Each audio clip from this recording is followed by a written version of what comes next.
ශෝක නොකරන්න. මා මෙලොවට පහළ වූ එකම බුදුවරයාණන් නොවෙමි. එමෙන්ම අවසන් බුදුවරයාද නොවෙමි.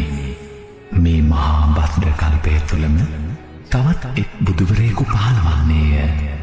උන්වහන්සේ ශීලයෙන් අනුනය, බුද්ධේ ඵලයෙන් අග්‍රය, මානව දයාවේ ප්‍රතිමූර්තිය වන්නෝය. අත්‍යන්ත සත්‍ය පහදා දෙසා වදාරනු ඇත. නැවත බුදු සසුනක් අරඹනු ඇත. එහි ආරම්භයේද අවසානයේද එකසේ දීප්තිමත්ය.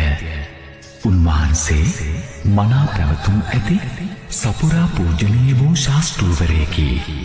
මගේ අනුගාමික ශ්‍රාවකයෝ දහස් ගණනකි.